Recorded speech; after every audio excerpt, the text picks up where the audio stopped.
Hi everyone, this is Trent Sutton with Wild Imaginings, and we are presenting you a fantastical history of Waco.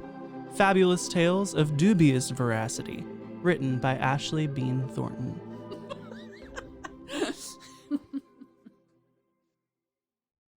Today's story, The Electric Slide. 1910 to 1920 were years of turmoil in Mexico. Revolutionaries fought to overthrow the regime of Porfirio Diaz, and then fought among themselves to establish a new government. Thousands of Mexicans immigrated to Texas, fleeing the war. Most of the immigrants had almost no money and often had no choice but to settle in what some would call disreputable neighborhoods. And a great many of these immigrants found themselves in none other than little Waco-town.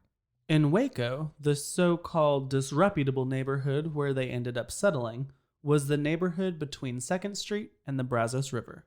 Once known as the Reservation, or 2 Street, it was the former location of Waco's notorious, legalized red light district. In the late 1910s and early 1920s, so many Mexican families moved there that it became known as Calle Dos. Though the new residents of Calle Dos were considered poor, and life was certainly hard at times, it turned out they were wealthy with two important resources: music and ingenuity. But our story begins with Leo Jimenez and Guillermo Ochoa. Leo and Guillermo were teenagers when their families immigrated to Waco in 1917. Leo played the accordion.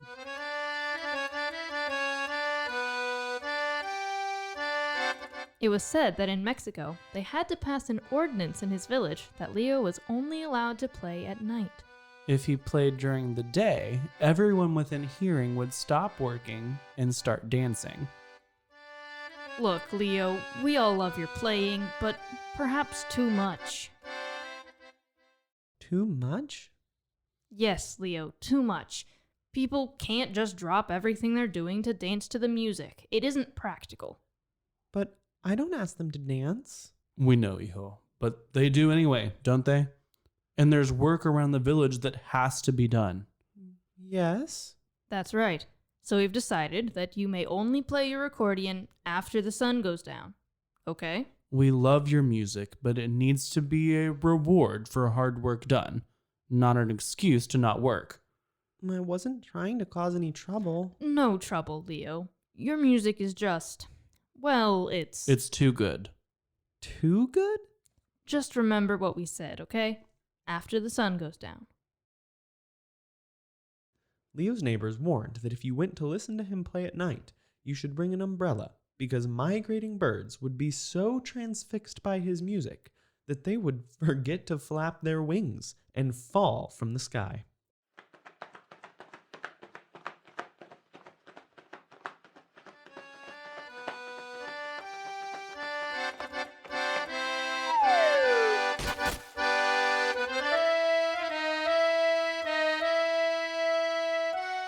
Apparently, his music made people move and birds stop moving. A rather interesting conundrum. Guillermo, on the other hand, came from a family of inventors. His uncle was the famous inventor and revolutionary Victor Ochoa, an expert at creating power from unusual sources. Guillermo had grown up in his uncle's shop, and his job as an energetic child had been to run on a large wheel, rather like a hamster, to create the electricity that powered his uncle's saws and drills. Keep running, Guillermo! Uncle, can I take a break? I'm on the verge of a breakthrough. I don't wanna. Almost there. I've done it. Finally. Look, Guillermo. Look what you've helped me create. What is it? It electrifies surfaces, doorknobs, handles, countertops. I'd like to think of it as a security measure. Unrelatedly, I'm sure, as a 10-year-old, Guillermo was famous among the children at his school in Mexico for having to write the sentence, "No electrificaré la silla de la profesora," I will not electrify the teacher's chair, 100 times. But regardless of their interesting upbringings, when the boys moved to Waco, their families lived in tiny shacks in Calle Dos, much like any other immigrant family at the time. Even though the city of Waco had gotten electricity in 1885, most of the residents of Calle Dos at the time could not afford that luxury. But when Guillerme's little sister almost burned their house to the ground by knocking over a candle, Guillerme and Leo took matters into their own hands.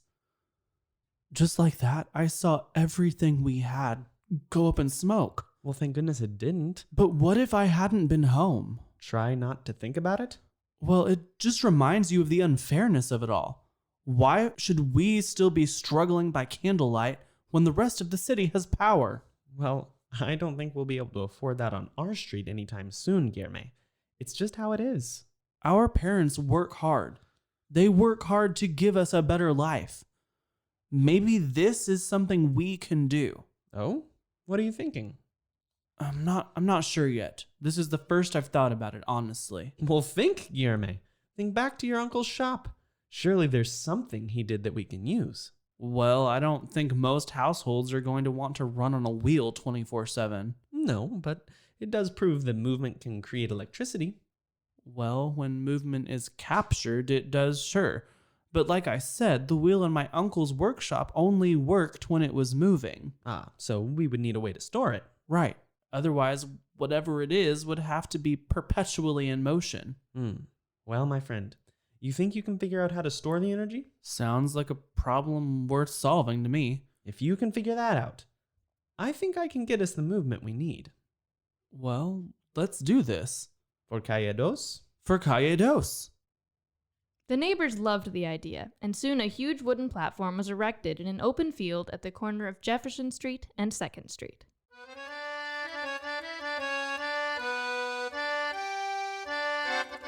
When Leo played his accordion for the first Saturday night dance at La Plataforma, everyone in Calle Dos, from the youngest hijito to the oldest abuela, danced until midnight. The night air filled with music and song and the laughter of dancers who didn't mind at all being hit on the head when the occasional migrating bird fell from the sky.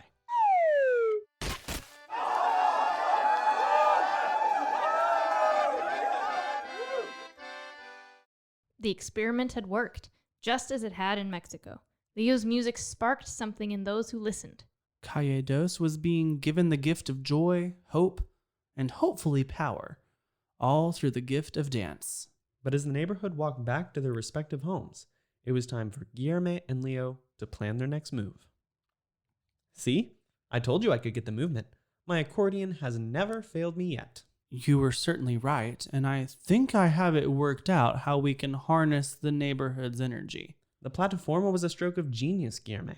Well, we had to have all of it concentrated in one area. Plus, with it raised in the air like that, there's room for us to deal with all the wiring underneath. So what's next?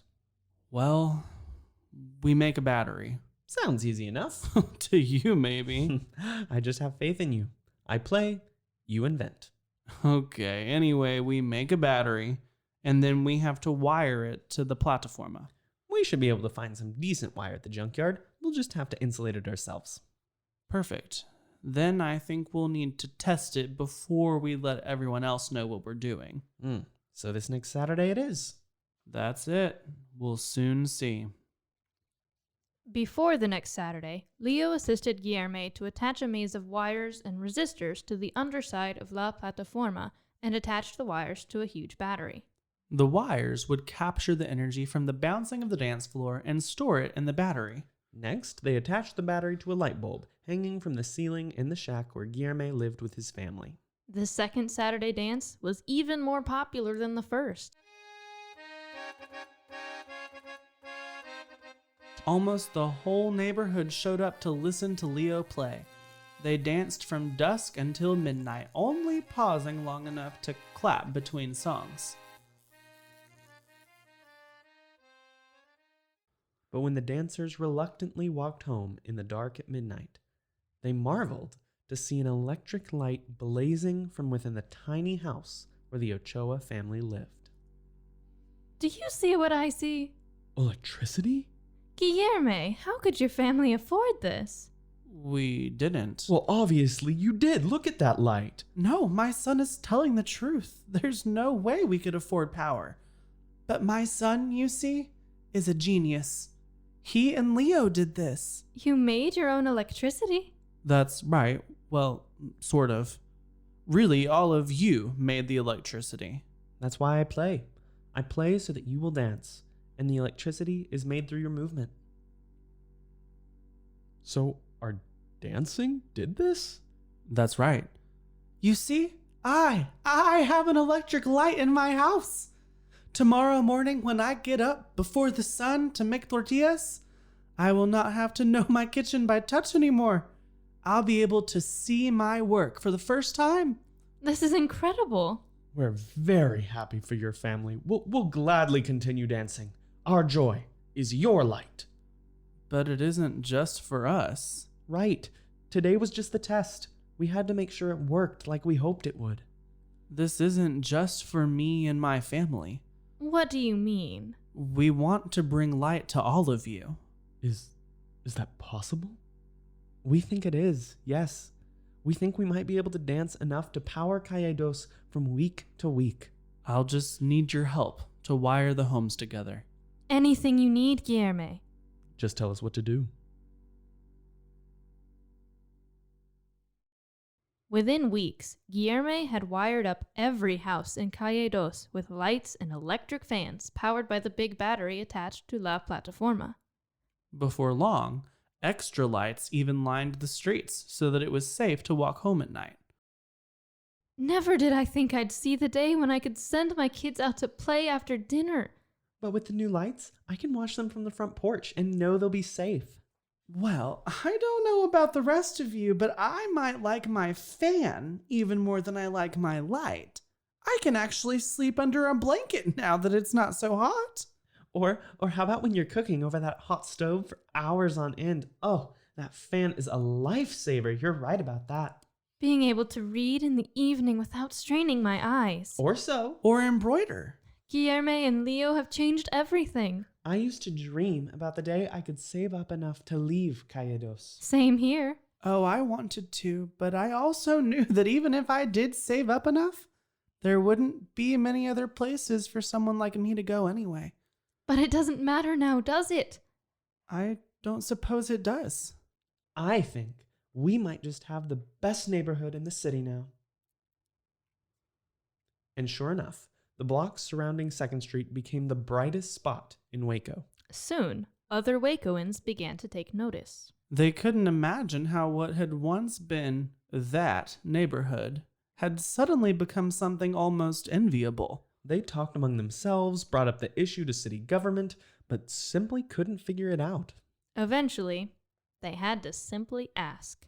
But when these wealthier residents from other more respectable parts of town looked down their noses and asked how these poor people from Mexico could afford so much electricity, the families of Calle Dos would just smile, shrug, and answer honestly. Cuanto más bailamos, más luz creamos. The more we dance, the more we create light.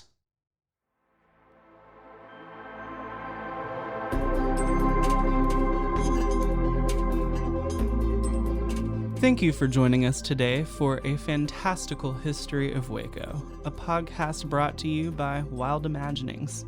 We have a lot of other great projects besides this podcast. If you want to check out the work that we're doing, please head to wildimaginingswaco.com, see what we're doing, and if you have an idea of your own, let us know. We love working with people, just like we did here at Rogue Media Network, and Ashley Bean Thornton, the author of these wonderful stories. Join us next time for another fantastical story. This has been Rogue Media Network Podcast.